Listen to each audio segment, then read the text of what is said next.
Today we're making infused meatballs, a flavorful classic with an elevated twist using infused olive oil. Unsure on how to properly infuse olive oil? Check out our previous video for a detailed step-by-step guide. Start by mixing panko breadcrumbs, parmesan, onion powder, Italian seasoning, salt, and pepper in a small bowl.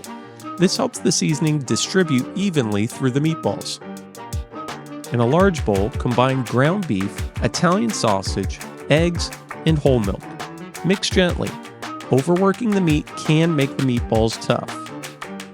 Now, pour in your breadcrumb and seasoning mix, and fold everything together until it's just combined.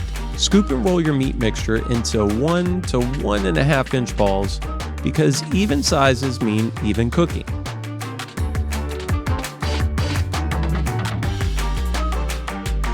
Heat a pan over medium heat and sear the meatballs for 2 to 3 minutes per side until golden brown. No need to cook them all the way through yet, they'll finish in the sauce. Remove the meatballs from the pan and pour in your favorite red sauce. Let it heat up and absorb all those flavors left in the pan. Now, for the chronic style touch, drizzle infused olive oil over the finished meatballs and gently toss to coat. This locks in moisture and brings out even more flavor. Juicy and infused to perfection, these chronic style meatballs are next level. Try them out and let us know what you think. And as always, enjoy responsibly.